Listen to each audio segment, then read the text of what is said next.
la tarde con 51 minutos. La sustentación de los proyectos de ley que propone incorporar criterios de aplicación al delito de apología del terrorismo está en el proyecto de ley 397/2016 CR del autor congresista Octavio Salazar Miranda, así como también el proyecto de ley 611/2016 CR del autor congresista Carlos Tubino Arias Schreiber. El predictamen recaído en el proyecto de ley número 244/2016 CR, autores congresistas Rolando Reategui Flores y otros. Bueno, el asunto propone establecer las formalidades y requisitos que deben cumplir los representantes del Estado peruano para ser propuestos a cargos ante las cortes internacionales u organismos internacionales que imparten justicia supranacional a las que el Estado peruano se encuentra adscrito, entre otros temas. Vamos, por favor, con esta Comisión de Justicia y Derechos Humanos. 48 horas en punto. Yo le pediría, señor, porque estas cosas hay que prevenir antes que lamentar, porque se presentan después protestas, hay heridos, lamentablemente hasta fallecidos hay, y no queremos vernos en una situación de esa naturaleza, señor presidente. Muchas gracias. Gracias, congresista Lescano. Vamos a recibir, ya hemos recibido su preocupación y vamos a oficiar inmediatamente para pedir la información al Ministerio de Justicia y Derechos Humanos a la brevedad. Muchas gracias por la información. Si alguno, señores congresistas, desea hacer uso de algún informe, puede hacerlo en este momento. Gracias, señor presidente. Brevemente, muchas gracias y felicitaciones por asumir la presidencia. Quiero informar, señor presidente, que el día lunes 28 de noviembre del presente año se realizó la primera sesión del Grupo de Trabajo de Trata de Personas de esta comisión, de la Comisión de Justicia. Contamos con la presencia del doctor Ricardo Valdés Cabaza, viceministro de Gestión Institucional del Ministerio del Interior, quien presentó ante este grupo de trabajo los resultados del Plan Nacional de Acción contra la Trata de Personas 2011-2016 y también, señor presidente, sobre los lineamientos y alcances en la elaboración del nuevo Plan de Acción contra la Trata de Personas 2017-2021. Y quiero, señor presidente, ya que usted me da la oportunidad de hacer el informe, invitar a la doctora Karina Beteta y a la doctora Tana Pariona, los congresistas, para que nos podamos trabajar juntos y realmente hacer una labor importante. Yo sé que varias personas me han comentado, y lo digo a todos los integrantes del público en general, a través de su presidencia, se han hecho muchos planes de trabajo, se han hecho muchos foros, audiencias, viajes, pero los resultados no son realmente importantes, no se ha logrado reducir en nada. Y es más, hasta el presupuesto que escuchamos la semana pasada, yo tuve una brevísima intervención acerca de este tema, 14 millones de soles para un año, es realmente, no sé si será la palabra correcta, ridículo, pero realmente es una burla. No, porque el Perú realmente está escondiendo este tema de la trata de personas.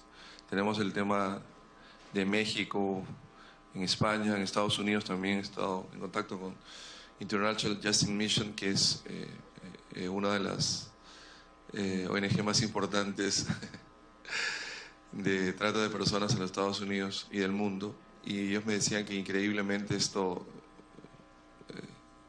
se ha incrementado de forma notable, especialmente en las zonas turísticas en los Estados Unidos, ¿no? Y imagínense ellos que tienen presupuestos, que son un país desarrollado, que tienen información. Imagínense cómo estaremos nosotros. Bueno, solamente quería hacer ese comentario. Muchas gracias, señor presidente. Se agradece al congresista Juan Carlos González por su sensibilidad social y además como presidente de la Comisión de Defensa del Consumidor. Y vamos a tomar inmediatamente cuenta de su información. Muchas gracias. Pasamos a la sesión pedidos. La presidencia concede uso de la palabra a la señora congresista para que formulen sus pedidos. Congresista Beteta, por favor, si hace uso de la palabra. Gracias, presidente. Solamente para solicitar a su presidencia para que podamos tener una sesión en conjunto con la Comisión de la Mujer a efectos de poder ver los proyectos, las modificatorias a la ley de violencia, los temas de feminicidio y todo ello, considerando que son temas muy importantes para que pueda en el Pleno aprobarse, debemos desde las comisiones llevar un texto único, y para ello, presidente, le pediría que podamos sesionar tanto la Comisión de la Mujer como la Comisión de Justicia en ese tema específico y luego poder tener un solo dictamen. Gracias, presidente. Gracias, congresista. Sí, se va a acoger inmediatamente el pedido de la congresista Beteta. La congresista Glave quiere hacer uso de la palabra, puede hacer uso de la... Muchas gracias, presidente. Sí, en realidad, para sumarme al pedido de la congresista Beteta, pero haciendo una precisión.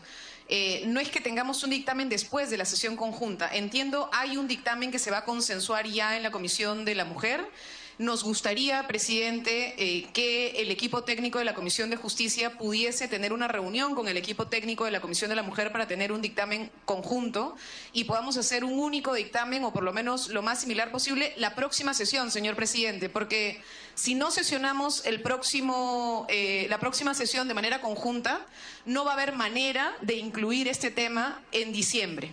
El Pleno va a reunirse como última sesión el 19 de diciembre.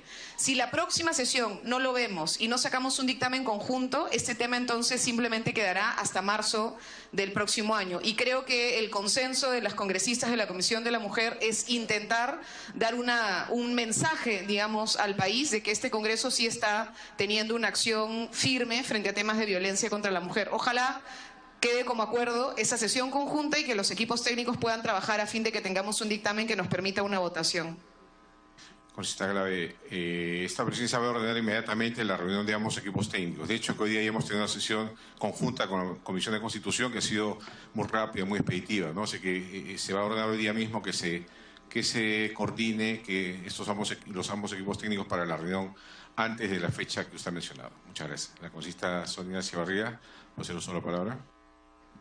Presidente, dada la premura para que podamos aprobar el dictamen que modifica la sanción penal frente a los actos de violencia contra las mujeres e integrantes del grupo familiar, si bien es cierto existen dos predictámenes, nosotros necesitamos unificar.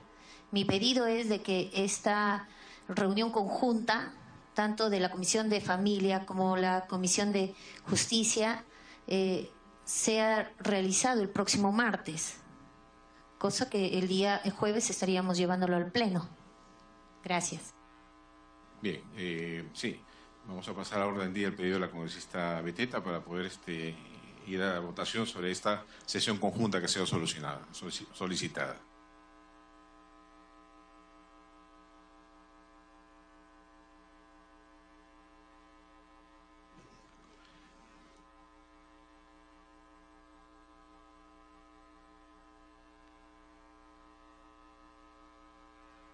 Entonces, pasando este pedido al orden del día, pasaríamos a votación.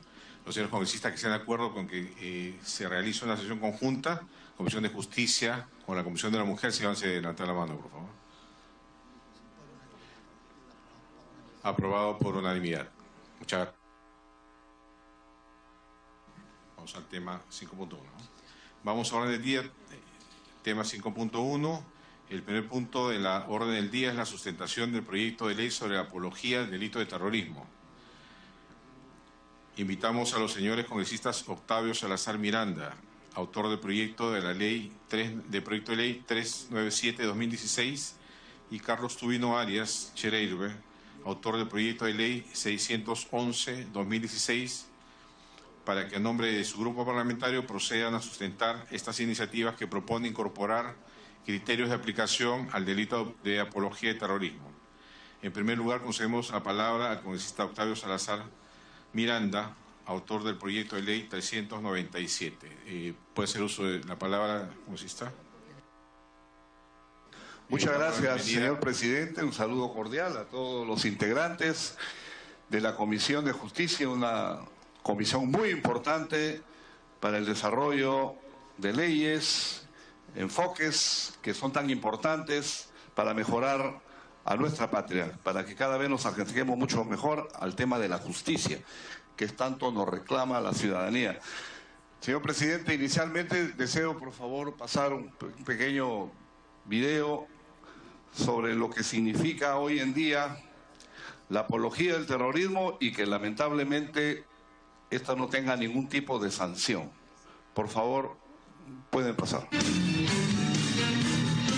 Vamos ahora con un hecho que no podemos dejar de mirar, y es que el FUDEP, ese movimiento prosenderista integrado además por miembros del Movadef, entre cuyos dirigentes, ojo, aparecen abogados de Abimael Guzmán, Manuel Fajardo, Alfredo Crespo, pues este movimiento continúa haciendo un intenso trabajo político, labor proselitista que ejecuta en las puertas de las universidades, en los mercados, a bordo de los buses de transporte urbano, apoyando marchas de protesta y, por supuesto, en cuanta zona de conflicto hay en nuestro país. Vanessa López y Jimmy Rodríguez con imágenes exclusivas de tan dedicada labor. ¡Por nuestro derecho! Rodríguez con imágenes exclusivas de tan dedicada labor. ¡Por nuestro derecho a la participación política! Con KPK a la cabeza están impidiendo de todas las formas de participación política como una nueva organización que ha nacido para defender los derechos del pueblo. Estos videos exclusivos muestran cómo el Frente de Unidad y Defensa del Pueblo Peruano sigue en actividad. El FUDEP está abiertamente haciendo propaganda y sigue recolectando firmas. Eso para ellos es un delito y por tanto nos dicen que somos violentistas. ¡Rechazamos el retiro de nuestra solicitud de admisión correspondiente a nuestras elecciones! Están en mercados, en el transporte público, en el interior del país. Hemos cumplido con todas sus leyes, pero tenemos el Estado que no podemos participar, que no podemos hacer esta política. Afuera de las universidades, a vista y paciencia de todos. Por una universidad nacional, pública, científica y democrática, por la democratización de la sociedad peruana. Y en cuanta marcha organizada en contra del gobierno. ¡Abajo la explotación capitalista y la opresión imperialista! ¿Sigue acaso en pie el Plan Amanecer? Un plan escrito y dirigido por el mismo Abimael Guzmán en busca de volver a reactivar sus filas. El FUDEP actualmente está aplicando lo que es la tercera parte del Plan Amanecer y ha incrementado su número de militantes en cuanto a jóvenes universitarios. Estamos luchando contra la explotación capitalista. Nosotros venimos impulsando la lucha de nuestro pueblo. ¿Cuál es la siguiente fase del Plan Amanecer? La siguiente fase es el sabotaje de este gobierno. Se están infiltrando dentro de las protestas sociales, sea en Lima o sea en provincias, sean las protestas mineras, y a través de ellas están asusando a la población en contra del Estado.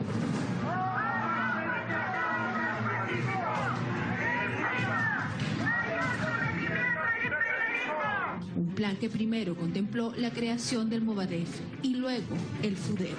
Un plan que estaría encaminado y que va consiguiendo frutos, que incluye incluso el apoyo a la construcción del controversial mausoleo.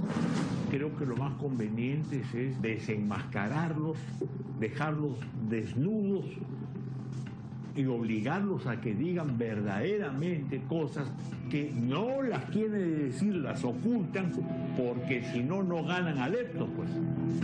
Un fin que no buscaría otra cosa que cambiar la Constitución de 1993 para flexibilizar las leyes a favor del terrorismo, llegar a la vida política y, claro está, conseguir una amnistía general para que Abimael Guzmán Reynoso salga en libertad.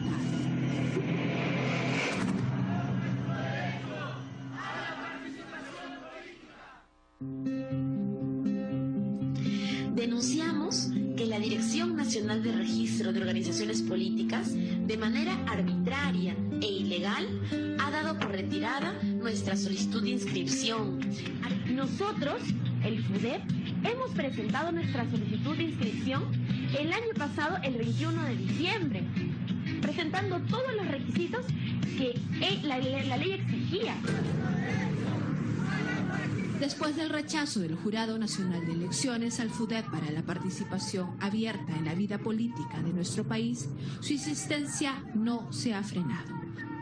Se creía que prácticamente el FUDEP ya, después de que no participó en las elecciones, ya se había desarticulado, que los simpatizantes, en fin, ya se habían dispersado. No, nada de eso. El FUDEC actualmente está aplicando lo que es la tercera parte del Plan Amanecer y ha incrementado su número de militantes en cuanto a jóvenes universitarios. Es decir, hay más jóvenes de los conos, principalmente captados en la Universidad San Marcos, en la Universidad Cantuta y en la Universidad José Faustino Sánchez Carrión. Esto en cuanto acá en Lima. En provincias están también realizando un trabajo de captación, principalmente en las zonas norte del país. Parte de un plan que iría más allá de un simple capricho, un plan de etapas que hasta el momento va cumpliendo 3. Sí, ahora tienen más jóvenes que antes. Movadef era la segunda parte de la ejecución, que era la imagen en cuanto a captar jóvenes universitarios y mostrar esta imagen ante los medios de comunicación y ante la sociedad. Eso es el Movadef. Ahora la tercera parte, que es tercera parte del programa, que es el FUDEC. El FUDEC capta en organizaciones sociales, a comités de bases, asentamientos, vasos de leche, comedores populares, y también está captando jóvenes ahí. Está utilizando las condiciones mismas de la sociedad para poder hacer una captación dentro de los distritos. Se anuló toda la legislación antiterrorista y se crearon una serie de parámetros para el tema de la apología. En otras palabras, se basa esto en que la opinión en estos temas de terrorismo no significa que la persona sea un terrorista. Entonces, presidente, hemos visto pues que las diversas modificaciones hechas a la ley que condena el delito de apología y terrorismo en los últimos 30 años no necesariamente garantizaron la dureza de su aplicación. Pero también es verdad que se ha ido incluyendo en el Código Penal agravantes a la apología del terrorismo con penas más altas, pero que en la práctica estas están sujetas a beneficios de delitos comunes. Y como es sabido, esto no era o no es un delito común.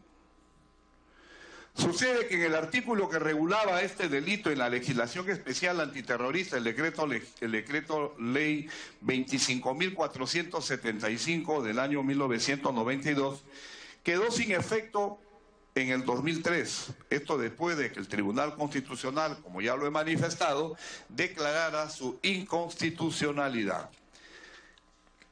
¿Qué está regulado en el Código hoy en día, a esta hora? El gobierno de turno, mediante el decreto legislativo 924, incluyó en el artículo 316 del Código Penal el agravante de apología al terrorismo. La condena era la misma de la legislación especial, no menos de 6 ni más de 12. Sin embargo, en su ejecución está la historia. Cuando la ley que condena la apología al terrorismo se insertó en el Código Penal, sufrió un cambio de régimen. Dejó de ser un delito especial para ser un delito común, conforme ya lo he manifestado. La sanción puede seguir siendo la misma, pero en la formulación actual del artículo 316 no dice que este delito está exento de los beneficios penitenciarios que establece el Código Penal. ¿Cuáles son las deficiencias de este artículo 316 del Código Penal? Si bien la pena actual al delito de terrorismo, el delito de apología del terrorismo, puede ser hasta 12 años de prisión efectiva, en la práctica, por un buen comportamiento y de días de trabajo, podrá salir libre antes del tiempo, debido a que existe un principio penal de aplicar la pena más favorable al reo. El Tribunal Constitucional estableció que cualquier expresión de opinión no se considera delito de apología y fijó límites a la aplicación de la norma.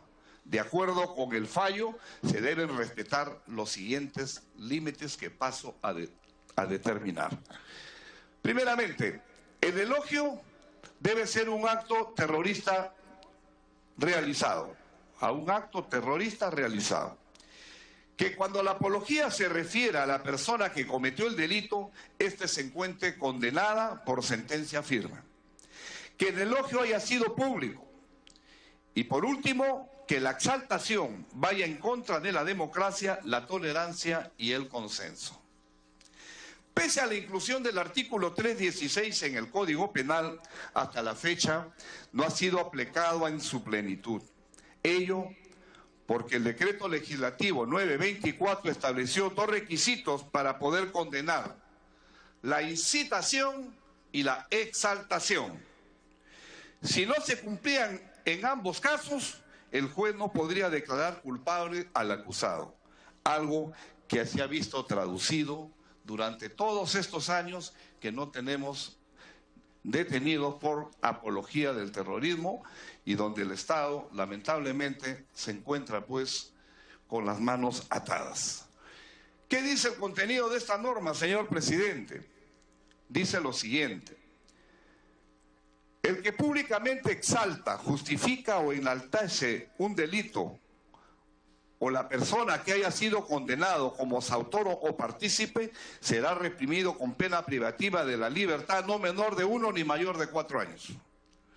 Si la exaltación, justificación o enaltecimiento se hace de delitos previstos en los artículos 152 hasta el 350 de la ley 277765, ley penal contra el lavado de activos o de la persona que haya sido condenada como su autor o partícipe, la pena será no menor de 4 ni mayor de 6 y 254 días de multa e inhabilitación conforme a los incisos 2 y 4.8 del artículo 36.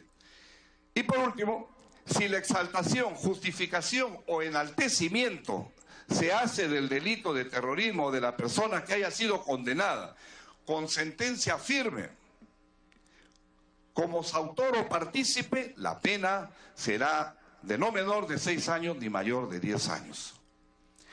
Si el agente tiene condición de director, subdirector, personal docente o administrativo de una institución educativa y se vale de tal condición para exaltar, justificar y enaltecer el delito de terrorismo personas que hayan sido condenadas como su autor o partícipe del mismo, la pena es privativa de la libertad no menor de 8 ni mayor de 12 y 300 días de multa e inhabilitación conforme a los incisos 2, 4 y 8 del artículo 36. En cualquiera de los supuestos anteriores, si la exaltación, justificación o enaltecimiento se realiza en forma pública o en institución educativa o mediante objetos, libros, escritos, imágenes visuales o audiovisuales destinadas a la enseñanza o se realiza a través de actos sociales, ceremonias, medios de comunicación social o mediante de uso de tecnología de la información como Internet u otros análogos, la pena será no menor de 8 ni mayor de 15 años de pena. Fundamento de la propuesta, señor presidente, señores congresistas. Nuestra fórmula legislativa desarrolla el alcance del delito de apología en forma más precisa, haciendo del mismo aplicable en su contenido. Por ello hemos incluido al delito tipo, modalidades y agravantes que buscan sancionar su comisión. Por ello, la fórmula legal propuesta hace modificaciones a las penas impuestas, considerando la aplicación del principio de proporcionalidad en la determinación judicial de la pena. La determinación judicial de la pena tiene como función identificar, medir las dimensiones cualitativas y cuantitativas de las consecuencias jurídicas que corresponde aplicar al autor o partícipes de un delito.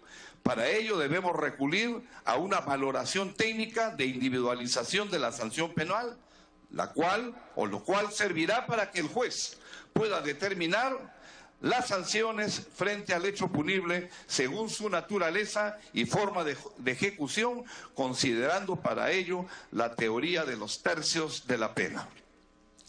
En tal sentido, la pena tipo apología del terrorismo se ajusta a nuestro propósito legislativo de ordenamiento del delito y la inclusión de los agravantes propuestos. Nuestra fórmula legal individualiza las conductas delictivas, evitando así la interpretación conjunta que hacen jueces frente a la imprecisión de la sentencia del TC, lo cual ha generado que no hayan sentencias firmes a la fecha. La actual lucha contra el terrorismo ya no es de armas, sino política. Para ello es necesario contar con un marco normativo acorde a la realidad, aplicable y efectivo frente a las conductas que no son sancionadas por la deficiencia normativa. Señor presidente, este proyecto de ley tiene que encajar exactamente en las necesidades que tiene el Estado para controlar a estas personas. Cuando la legislación sale y se hace pública, esto indudablemente regula las acciones que realizan estos grupos. Y aquel que comete o vulnera la ley, ellos saben a qué atenerse. Entonces, señor presidente, esta norma también es preventiva, porque al salir rápidamente las personas van a tomar conocimiento de ello. Y lo que se trata acá es que no volvamos a repetir la historia. Terrorismo nunca más, presidente. Muchas gracias. Muchas gracias. La presidencia agradece al congresista Octavio Salazar y ofrece el uso de la palabra al congresista Carlos Tubino Schreiber, autor del proyecto de ley 611. No sin antes dar la bienvenida al congresista Rosas, a la congresista Marisa García, la bienvenida. Congresista Carlos Tubino, pase el uso de la palabra para que sustente su proyecto número 611. Sí, muchas gracias, señor presidente. Un saludo a los colegas, a las personas presentes. Decir lo siguiente, señor presidente. Quienes tuvimos que vivir la lucha contra el terrorismo, realmente no quisiéramos que eso se vuelva a repetir en el Perú. Quienes vimos a nuestros amigos, compañeros morir, lógicamente no quisiéramos que esas mismas vivencias, que son a título personal las más tristes de mi carrera en la Marina, no se vuelvan a repetir. Entonces, ¿qué es lo que viene sucediendo, señor presidente? Como bien lo ha dicho el congresista Octavio Salazar, con relación a la apología, señor presidente, que la actual ley realmente deja vacíos. Y esos vacíos, en el proyecto de ley muy concreto que presento, trato de clarificarlos. ¿Qué dice actualmente la ley? Dice, si la apología se hace del delito de terrorismo o de la persona que haya sido condenada como autor o partícipe, la pena será no menor de 6 ni mayor de 12 años y continúa. ¿Qué dice el proyecto de ley que he presentado, señor presidente? No dice si la apología, sino dice lo que ha definido el Tribunal Constitucional sobre apología. Si la exaltación, justificación o enaltecimiento se hace del delito de terrorismo o de la persona que haya sido condenada con sentencia firme como su autor o partícipe, hasta ahí es lo mismo que está en la ley actual. Pero acá viene el añadido. O si esta exaltación, justificación o enaltecimiento se hace de las organizaciones terroristas o de la ideología de estas, o de los actos que contribuyen a multiplicar los efectos de la violencia, el miedo y la intimidación que el terrorismo genera, la pena será no menor de 6 ni mayor de 12 años. Entonces, es bastante concreto lo que colocamos acá, pero que logra abarcar y definir el tema que nos preocupa, que es justamente la apología. Y también es importante resaltar que juristas de la talla nacional como Raúl Peña Cabrera, en su texto titulado Traición a la Patria y Arrepentimiento Terrorista, señala que la apología es la exaltación sugestiva, el elogio caluroso, es alabar con entusiasmo. De la misma manera, Carmen Lamarca Pérez, doctora por la Universidad Complutense de Madrid en Derecho, en su obra Tratamiento Jurídico del Terrorismo, Centro de Publicación del Ministerio de Justicia en Madrid, consigna sobre la apología, alabanza o argumentos defensores del hecho que se elogian. Por tal motivo, en aras de clarificar la apología del delito de terrorismo, debemos precisar que exhibir imágenes, rendir homenajes o enaltecer a los condenados por el delito de terrorismo o alentar o inducir a la acción terrorista o ofender la memoria colectiva ignorando la historia de terror que marcó a nuestro país o que en su prédica originen efectos de violencia, miedo o intimidación que el terrorismo engendra, o realizar actividades que exalten, justifiquen o enaltezcan o asusen a la población, constituye un daño de carácter social, deslegitimizando el propio Estado de Derecho, sus bases sólidas, democráticas y contribuyendo a legitimar acciones violentas que pueden poner en peligro la vida y la paz social. Por ello, el Estado está en todo su derecho, legitimado para reprimir todas aquellas conductas que busquen destruir, malinformar y desviar el sistema democrático que tanto nos ha costado a todos los peruanos, al amparo de los límites a lo que el ius punendi, facultad sancionadora del Estado, está sometido. De tal manera que los efectos intimidatorios de aquellas personas que hagan apología al delito de terrorismo no terminen por negar u obstaculizar el ejercicio irrestricto de las libertades a las que tenemos derecho. Entonces, señor presidente, básicamente ese proyecto de ley que he presentado lo que busca es clarificar lo que hoy tenemos en la ley y dejar claro para que esto pueda ser abordado por nuestros fiscales y nuestros jueces y se pueda, ya en el Perú que no se ha hecho, condenar por apología y no estar con los brazos cruzados a quienes de alguna manera no quieren volver a reeditar lo que desgraciadamente por 2 décadas sufrimos en el Perú. Muchas gracias, señor presidente. La presidencia agradece la participación del congresista Carlos Tubino, Arias Schreiber, y ofrece el uso de la palabra a los congresistas que deseen intervenir sobre el tema. Sí, el congresista Marisa Glave, puede hacer uso de la palabra. Muchas gracias, señor presidente. Yo quisiera, en primer lugar, señalar que creo que la propuesta del congresista Octavio Salazar, que creo que tiene varias precisiones que sería interesante recoger, habría que hacer alguna precisión, señor presidente, y creo que, dado que nuestra legislación señala que el delito de terrorismo es un delito igualmente grave que el delito de lesa humanidad, creo que sería importante que eventualmente de aceptarse esta modificación en el artículo 316 de apología, en el inciso 2, que se diga si la exaltación, justificación o enaltecimiento se hace de delito de terrorismo o de lesa humanidad o de persona que haya sido condenada por cualquiera de estos delitos con sentencia firme como su autor o partícipe, la pena será no menor de 6 años ni mayor de 10 años.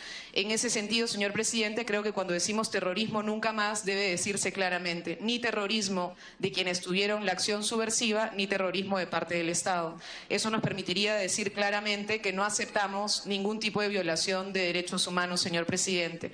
Cabe señalar además, señor presidente, que nosotros hemos firmado distintos convenios que debieran llevarnos a la adopción de lo referente al Estatuto de Roma, donde se señala claramente que los artículos que hoy nuestro Código Penal reconoce en el número 319, 320 y 321, calificarían como lesa humanidad, con lo cual podríamos hacer un símil, con lo cual estaríamos de acuerdo, señor presidente, pues creo que es importante en general cerrarle el paso a cualquier tipo de terrorismo. Sobre la propuesta formulada por el congresista Tubino, quisiera tener algunas precisiones sobre quién sería la autoridad que determine cuáles son las organizaciones terroristas. ¿Quién tendría esa competencia, dado que supone una calificación de un tipo de organización? ¿Serán las que son reconocidas como organizaciones terroristas en el sistema de Naciones Unidas? ¿Cómo es que finalmente definimos a estas organizaciones? Y en el tema de la ideología de estas, señor presidente, tomando en cuenta que estamos en un momento en el mundo en el cual las organizaciones terroristas son, por ejemplo, el Estado Islámico, mi pregunta es: ¿la ideología que profesa el Estado Islámico puede ser confundida, por ejemplo, con la religión que profesa un musulmán? Eso creo que es un tema que habría que precisar también a la hora de discutir sobre el tema de ideología. Finalmente, quisiera saber si es que esto, a qué miembros del Comité Consultivo va a ser enviado, pues también creo que es importante recoger lo que señala el Tribunal Constitucional sobre el tema de la proporcionalidad de la pena. Se agradece a la congresista Marisa Glave sus opiniones, dejando constancia que no estamos en debate, es solamente escuchar las opiniones que valoramos y agradecemos. La congresista Luciana León quiere hacer uso de la palabra. Muchas gracias. Muchas gracias, presidente. Saludo a los miembros de la Comisión de Justicia. Estoy en esta oportunidad, presidente, porque ya que se está tocando un proyecto de ley sobre apología, también he presentado uno similar es el proyecto de ley 714. Parece que ha habido una demora, pero debe estar llegando en estos días. Y me gustaría que a la hora que hagan el dictamen lo puedan incorporar, lo puedan juntar con la exposición y el proyecto del congresista Salazar. Básicamente esto Perdóneme, congresista, le invitamos para que lo sustente en este momento. ¿Tiene usted los minutos para que lo pueda hacer? Seguramente va a haber algún retraso en que el documento llegue, pero si desea, le concedemos unos minutos para que se sustente en este momento. Sí, Muchas gracias, presidente. De hecho, ya iba a empezar a exponer, porque es algo muy breve, es muy sencillo. En realidad es similar al del congresista Salazar. Hemos visto casos, ejemplos, lo que ha puesto a través de los medios de comunicación y que lo vemos constantemente, y que lamentablemente hemos visto que hay deficiencias por el lado del servicio de inteligencia de la policía. Porque lo que nos manifestaron cuando vimos este tema en la Comisión de Defensa era que efectivamente la DIRIN sí tenía conocimiento de que estaba sucediendo esta marcha. Es más, ellos tenían fotos, tenían todo lo que sucedió durante ese día. Pero lo que hicieron es el conducto regular, avisar a su jefe, al director general de la policía y así sucesivamente. Pero ellos no coordinan de manera directa con los alcaldes. ¿Por qué? Porque de repente esto podría generar una sobrealarma y eso así lo tenían ellos como norma, como pauta. No era que el director del antiterrorismo no había actuado bien, sino eso es lo que tienen como política. Entonces, eso es lo que tenemos, en mi opinión, también que modificar, pero eso ya va a tener que ser una normatividad dentro de la policía, porque obviamente también con criterio. Si uno le está diciendo a la autoridad no tiene por qué alarmarse, es una autoridad que no solo asume esas responsabilidades y no solo ve ese tipo de casos graves, sino que tiene que estar alerta ante todas estas situaciones, y no solo se le debe de informar porque estamos cerca a la PEC o porque estamos durante la PEC, sino en todas las circunstancias las autoridades locales y regionales también deben de estar informadas de qué es lo que está sucediendo en su distrito, y si no tiene la capacidad logística o de investigación, como sí lo tiene la dirección, la DIRIN de la policía, pues enhorabuena que lo puedan compartir. Eso para introducción. Y en el segundo punto, definitivamente tenemos que hacer una modificación en el tema de la apología del terrorismo, porque no está bien definida o definida de manera expresa.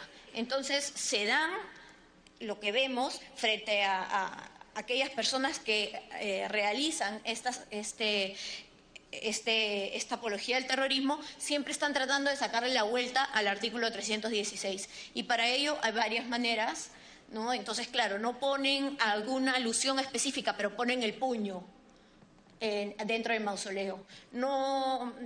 No asusan de una manera, pero en pancartas sí lo hacen con otros gráficos. Entonces, subliminares. Siempre están buscando sacarle la norma de la misma manera para poder inscribirse ante el Jurado Nacional de Elecciones y poder constituirse como partidos políticos, y esas son cosas que no podemos permitir.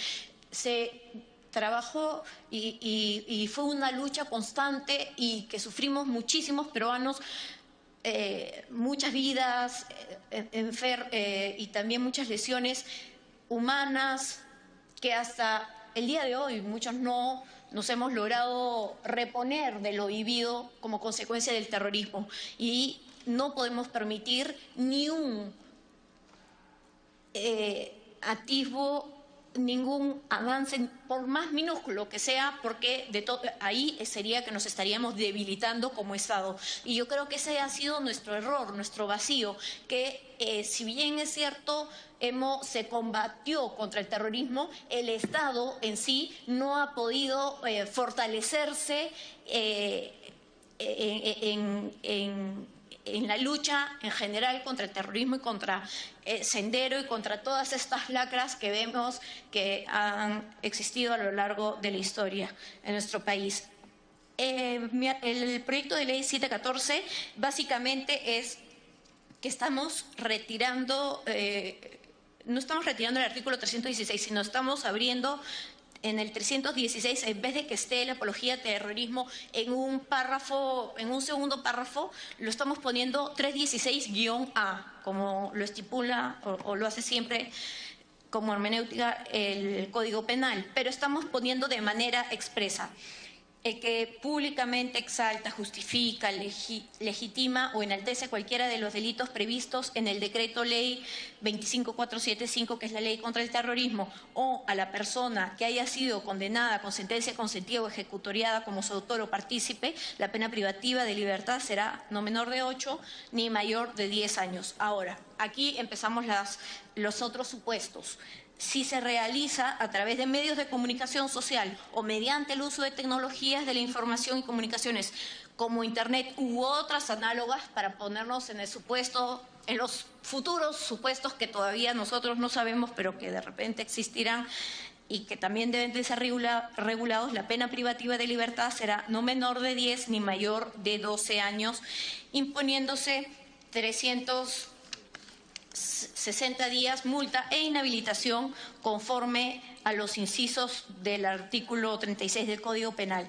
Tercero, otro supuesto, si se realiza ante la presencia de menores de edad, como fue en el caso de mausoleo en Comas, en ceremonias, festividades, actos sociales u otro análogo, la pena privativa de la libertad será no menor de 12 ni mayor de 15 años, imponiéndose 400 días multa e inhabilitación conforme a los incisos también del artículo 36 del Código Penal. Y finalmente, el otro supuesto también es en el caso de docentes. Si el agente lo realiza en su condición de director, subdirector, personal docente o administrativo de una institución educativa mediante objetos, textos, escritos, imágenes visuales o auditivas destinadas a la enseñanza, la pena privativa de libertad será no menor de 15 ni mayor a 18 años. Esos básicamente son los supuestos que hemos incorporado, agregándole y aumentándole la pena. Creo que debemos ser muy drásticos y esta comisión tiene la gran responsabilidad de poder penalizar este supuesto, que no podemos permitir que vuelva a suceder en nuestro país y no permitirle tampoco o hacer consultas al Tribunal Constitucional. Nosotros, ni el Tribunal Constitucional tiene que venir a enseñarnos cómo hacer la legislación. Nosotros somos los legisladores. No hay otro legislador más que el Congreso de la República. Entonces, que el Tribunal Constitucional haga alguna interpretación sobre respecto a las dudas, ese es otro tema, pero quienes legislamos somos nosotros. Entonces, aquí teníamos como tarea hacer este tema de la apología del terrorismo mucho más explícita. Eso es todo, presidente. Muchísimas gracias. Muchas gracias a la congresista Luciana León. Si no hubiera ninguna otra intervención, la presidencia agradece a los señores congresistas Octavio Salazar Miranda, al congresista Carlos Tubino Arechiver, a la congresista Luciana León, señalando además que se ha dispuesto el estudio y dictamen de los proyectos de ley sobre los cuales se está a la espera de las opiniones correspondientes con el fin de agendarlos en las siguientes sesiones. Pasamos al segundo punto de la orden del día. Es el predictamen recaído en el proyecto de ley 244/2016 sobre representación del Estado peruano ante Cortes Internacionales de Justicia.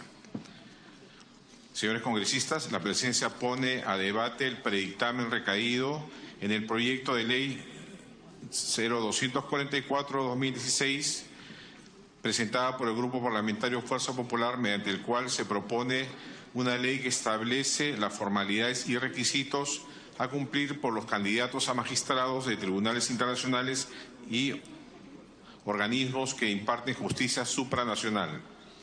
Esta propuesta busca establecer las formalidades de selección y requisitos que deben cumplir los candidatos propuestos por el Estado peruano para el cargo de magistrado de tribunales internacionales y organismos que imparten justicia supranacional a los que el Estado peruano se encuentra adscrito.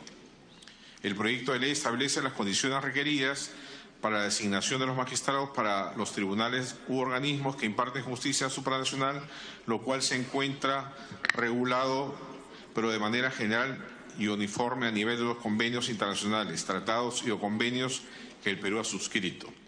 El proyecto se sustenta en la normativa internacional referido o referida a los requisitos para el ejercicio del cargo de magistrado en los órganos jurisdiccionales supranacionales, los cuales deben ser iguales a las condiciones requeridas para el ejercicio de las más altas y elevadas funciones judiciales conforme a la ley del país. En ese sentido, se acoge para el presente proyecto las condiciones fijadas en nuestro ordenamiento jurídico interno para ser elegido magistrado de la Corte Suprema de la República, extensibles a la elección de otros altos cargos en el Ministerio Público o Tribunal Constitucional previsto en el artículo 147 de la Constitución Política del Perú. Para sustentar la presente propuesta, la Comisión tomó como base el informe de opinión favorable remitido por Ministerio de Relaciones Exteriores y por el doctor Mario Castillo Freire, miembro del Consejo Consultivo. La propuesta legislativa bajo estudio tiene sustento constitucional, toda vez que, tal como se ha señalado anteriormente, se han considerado los mismos requisitos que deben cumplir los candidatos para el desempeño de cargo de juez supremo para los candidatos a magistrado en los tribunales de justicia internacional, Constitución Política, artículo 147. Por tanto, se establece que el Poder Ejecutivo realiza el proceso de selección y propuesta de candidatos para integrar tribunales internacionales u organismos que imparten justicia supranacional a través del Ministerio de Relaciones Exteriores. La propuesta de candidatos a cargos de magistrados ante las Cortes internacionales u organismos internacionales que imparten justicia supranacional se efectuarán en tanto dichos representantes, sin perjuicio de lo previsto en cada uno de los tratados celebrados y en los estatutos del respectivo Tribunal Internacional, cumplan con los siguientes requisitos. Número 1, ser ciudadano en ejercicio. Número 2, ser mayor de 45 años. Número 3, haber sido magistrado de la Corte Superior o fiscal superior durante 10 años o haber ejercido la abogacía o la cátedra universitaria en materia jurídica durante 15 años. No haber sido condenado ni haber sido pasible de una sentencia con reserva de fallo condenatorio por la comisión de delito doloso. No encontrarse en estado de quiebra culposa o fraudulenta ni ser deudor alimentario moroso. Finalmente, se señala que tratándose de tribunales arbitrales u otros órganos de similar naturaleza previstos en tratados y o convenios internacionales de los cuales el país forme parte, cuya conformación acepte la participación de profesionales de especialidades distintas a las ciencias jurídicas, en la selección de candidatos podrá efectuarse el cumplimiento del requisito de experiencia en el cargo de juez o fiscal. En dicho caso, el candidato deberá acreditar experiencia en el ejercicio profesional de la materia de su especialidad por similar periodo de tiempo no menor de 10 años. En debate del predictamen, los congresistas que deseen hacer uso de la palabra pueden solicitarlo. Congresista Beteta, ¿puede hacer uso de la palabra? Gracias, presidente. Presidente, sí, efectivamente ya este proyecto ha sido debatido anteriormente, solamente para que pueda agregarse en el artículo 3, respecto a los requisitos, en el artículo 3, en el punto 3, donde dice haber sido magistrado de la Corte Superior o fiscal superior durante 10 años o haber ejercido la abogacía o la cátedra universitaria en materia jurídica durante 15 años. Creo que sería importante que tendrían que tratarse de magistrados titulares, tanto para los del Poder Judicial de la Corte Superior como también para lo que es el cargo de tanto para los del Poder Judicial de la Corte Superior como también para lo que es el cargo de fiscal superior, que sean titulares, porque al ser titulares ya ellos ya han participado de un concurso, entonces estamos hablando de profesionales que sí ya están con el cargo de titular, que son de carrera, ¿no? Solamente sería eso que pediría que se puede agregar y con ello, presidente, estaría mi opinión en este aspecto. Gracias, congresista Beteta.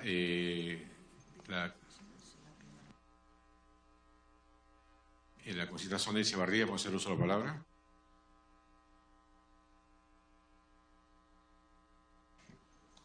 Presidente, un alcance también dentro del artículo 3.3, yo pediría que se añada haber haber sido magistrado de la Corte Superior o fiscal superior durante 10 años o haber ejercido la abogacía o la cátedra universitaria en materia jurídica durante 15 años. Y que se le agregue y acreditar estudios o experiencia laboral en Derecho Internacional Humanitario y las normas de derechos humanos. Es lo que pediría que le agreguen. Y en el artículo 4, en el caso de la selección de candidatos para tribunales arbitrales, en la parte pertinente dice, en dicho caso el candidato deberá acreditar haber concluido satisfactoriamente estudios en maestría y luego lo consiguiente, experiencia en el ejercicio profesional en materia. Es lo que yo pediría que se incluya. Gracias, congresista. Estamos tomando nota. Al final vamos a dar respuesta a todas las preguntas. La congresista Glave solicita el uso de la palabra. Muchas gracias, señor presidente. También habiendo revisado la propuesta de texto sustitutorio, creo que hay varios avances frente al primer debate que tuvimos. Sin embargo, tengo una duda, señor presidente, y es que el artículo 4, que plantea las excepciones, me preocupa que no quede absolutamente claro si en estos organismos que imparten justicia supranacional se están incluyendo a las comisiones, a las relatorías o a los comités de seguimiento. ¿Por qué? Porque como explicó, por ejemplo, la congresista Tania Pariona, en el caso de las relatorías, por ejemplo, en muchos casos hay, por ejemplo, la relatoría sobre pueblos indígenas y muchas veces las personas que van no necesariamente son abogados de profesión y hacen parte de la relatoría, o en el caso de los niños, niñas y adolescentes, donde no necesariamente participan personas cuya profesión sea la abogacía. Entonces, ahí la preocupación es porque siempre se señala que imparten justicia supranacional y entendemos que en sentido extenso, digamos, muchas de las recomendaciones, por ejemplo, de los comités de seguimiento del Pacto de Derechos Sociales, Económicos y Culturales, son vistos como mecanismos de impartición de justicia, pues sus observaciones terminan luego volviéndose de cierta manera obligatorias para los países miembros que suscribieron dichos convenios. Entonces, creo que la voluntad, y estaría yo de acuerdo en que todos los tribunales y en todas las cortes existieran estos profesionales de manera objetiva. Sin embargo, la preocupación es que esto pudiera incluir comisiones, relatorías o comités en el marco de Naciones Unidas. No sé si sería posible en el artículo 4, en el que se hace la precisión que en similares donde los tratados permitan que otro tipo de funcionarios estén, quede expresamente claro en el caso de las comisiones, las relatorías y los comités de seguimiento de los tratados, que no en estricto no imparten justicia, pero en sentido amplio sí podrían ser interpretados como impartir justicia y restringirían la participación de personas que no necesariamente cumplen con las características que se han señalado acá, pero por su propia experiencia creo que sería importante que estén. Luego, sobre lo que se ha señalado frente al inciso 3 del artículo 3 de los requisitos que deben cumplir los candidatos a magistrados propuestos por parte del Estado, tengo una preocupación sobre el tema de la titularidad, señor presidente, y tiene que ver con que en realidad tenemos muchos que han sido provisionales. Yo estoy de acuerdo en que tendríamos que tender a la titularidad. Sin embargo, somos un país que históricamente ha mantenido y mantiene a muchos profesionales en el ejercicio de manera provisional. Y creo que no es culpa de los magistrados, muchas veces es del propio sistema, ¿no? Entonces, no sé si tal vez pudiera señalarse que en caso de ser no titulares, sino de ser provisionales, se le pida una cantidad de años mayor, tal vez, ver algún mecanismo que no excluya necesariamente a algunos profesionales que podrían cumplir con el perfil, poniendo... ¿Me pide una interrupción el congresista Lapa? Congresista Lapa, puede hacer uso de la señor interrupción. presidente, hace rato levantabas la mano, pero parece que no me ve. Solamente para señalar, ¿no?, en esa misma que explicaba la colega Marisa Clave, en el sentido de que tenemos que ser coherentes en señalar a la norma. Lo que planteaba la colega Beteta dice que tiene que ser, ¿no?, magistrados superiores de Corte Superior, Fiscalía Superior, titulares. Pero si también seguimos leyendo, pedimos también como requisito ejercicio de abogacía por término de 15 años, ¿no?, ejercicio de experiencia. Entonces, yo creo que no habría coherencia ahí. Si yo tengo 15 años de ejercicio de abogacía, tengo derecho a participar. ¿Y cómo vamos a limitar a los jueces también que ejercen la judicatura de manera provisional hasta más de 15 años, hay un juez con 20 años, ¿no? Entonces creo que es ponerle límite en ese sentido, ¿no? Entonces yo creo que yo estoy con una posición, creo que como está el texto, está bien en ese sentido, no salvo mejor parecer, de repente no, de repente algún aporte más, pero tiene que ser coherencia la norma que tiene que expedirse, ¿no?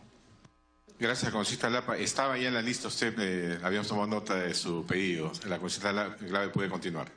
Muchas gracias, señor presidente. Y luego hay una sugerencia que se incluye que tengan conocimientos en derechos humanos y en derecho internacional humanitario. Yo estoy de acuerdo en general, señor presidente, en este punto. Sin embargo, me preocupa en las cortes que tienen que ver con comercio, en los cuales también se imparte justicia, y ahí creo que habría que ver tal vez precisar que en los que son materia de esto se incluya que tengan estudios en derechos humanos y en derecho internacional humanitario. Yo estaría totalmente de acuerdo, pero como se dice de manera genérica en los tribunales y o organismos que imparten justicia, nosotros también tenemos en el marco de nuestros tratados de libre comercio un conjunto de organismos supranacionales que terminan impartiendo justicia sobre materias comerciales, y entonces en ese punto creo que sería importante más bien que nosotros reconociéramos que ahí se necesita algún otro tipo de expertise, señor presidente. Pero en los otros, en los que sí tienen que ver precisamente con derechos humanos, creo que la congresista tiene toda la razón en que debemos pedir que además de los años de ejercicio profesional tengan expertise y especialización en la materia. Gracias, congresista. La congresista Beteta puede hacer los aportes. Sí. Para hacer una precisión, Marisa, ¿puedo hacer los en el caso del colega que hizo la observación en el sentido de que no podrían, que también deberían participar los fiscales no titulares o jueces superiores no titulares, tiene que entenderse que podrían postular como abogados. Esa es una precisión. Y segundo, en el punto 4 se está señalando no haber sido condenado por delito, no haber sido condenado, dice, ni haber sido pasible de una sentencia con reserva de fallo, pero no se precisa si es por delito doloso, culposo o por ambos. Y otra observación adicional también al proyecto es en el 5, que dice no encontrarse en estado de quiebra culposa o fraudulenta ni ser deudor alimentario moroso. Pero debería agregarse ni ser tampoco deudor del Estado, que creo que es un punto importante, porque los magistrados, si ostentan ese cargo, no tendrían que tener ningún tipo de deuda con el Estado. Bien, gracias. Congresista Beteta, que desea hacer una palabra. Gracias, presidente. Solamente para poder aclarar la preocupación que han mostrado algunos colegas. Ya la congresista Maritza ha señalado que efectivamente no tendría sentido de poner la suplencia porque aquel magistrado que no es titular tiene la opción de que también se podrían presentar como abogados, ¿no? Que hayan tenido más de 15 años de experiencia. Y de la misma forma es importante también señalar, cuando ya la congresista Maritza dice que podríamos agregar que pueda tener alguna deuda con el Estado porque por una indemnización o reparación, ya no tendría sentido porque aquí en el punto 4 dice no haber sido condenado ni haber sido pasible de una sentencia con reserva de fallo condenatorio por la comisión de delito doloso. Solamente puede haber una deuda impuesta por el Estado siempre y cuando hubiera contado con una sentencia, ¿no? Y el pago de reparación que es a favor del Estado. Entonces, ya poniendo este punto 4, creo estaríamos poniendo en salvedad. La preocupación de la congresista Marisa Glave, creo ya absuelve en el artículo 4 cuando dice de la selección de los candidatos para tribunales arbitrales y otros órganos de justicia supranacional de naturaleza similar. Señalan, tratándose de tribunales arbitrales u órganos de similar naturaleza previstos en tratados y o convenios internacionales de los cuales el país forma parte, cuya conformación acepte la participación de profesionales de especialidades distintas a las ciencias jurídicas. En la selección de candidatos podrá exceptuarse el cumplimiento del requisito de experiencia en el cargo de juez o fiscal establecido en el numeral número 3 del artículo 3 de la presente ley. En dicho caso, el candidato debe acreditar experiencia en el ejercicio profesional de la materia de su especialidad por similar periodo de tiempo no menor a 10 años. Entonces creo ahí ya estaríamos salvaguardando lo propuesto por la congresista Sonia, como también la congresista Marisa Glave, en el sentido de que para algunos temas sí va a ser necesario quizás que cuenten con esa especialidad, ¿no? Dependiendo los temas en donde van a ir o se va a designar a los tribunales arbitrales. Eso sería, presidente. Yo considero que ya este tema lo hemos visto anteriormente y si no habría mayor debate, propondría que lo podamos someter a votación. Gracias. Congresista Juan Carlos González, ¿desea hacer la palabra?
La congresista Karina Beteta retira la observación que hizo respecto a la titularidad de los postulantes, ¿no? Va a quedar como está el texto. Perfecto. Respecto al artículo 4, la opinión de Secretaría es que no resulta pertinente acoger la propuesta de la Comisión Glave, toda vez que las comisiones y relatorías no imparten justicia, solo dan recomendaciones, por lo tanto no resulta pertinente. Sobre el artículo 3, no resulta pertinente porque estos requisitos son para candidatos que integrarán tribunales que pueden ser de comercio o que no tengan que ver con los derechos humanos directamente. Habiéndose agotado el debate del dictamen, se somete a votación. Los señores congresistas que estén a favor, si no, se levantar la mano. Sí. Sí, congresista Beteta, Sonia Echevarría, Marisa García, Juan Carlos González, Percy Alcalá. Los congresistas que están en contra. Abstenciones. Congresista Glave, Lapa y congresista Rosas se abstienen. Muchas gracias. Se aprueba por mayoría. Ya, no habiendo... Se levanta...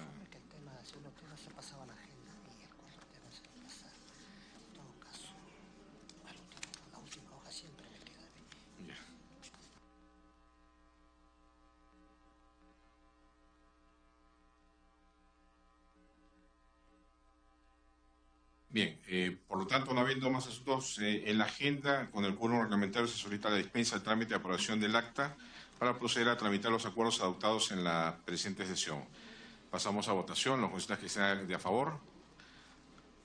Ha sido aprobada la dispensa del trámite de aprobación. Aprobada por mayoría, siendo las 4:55 horas. Se levanta la sesión. Muchas gracias, señora congresista.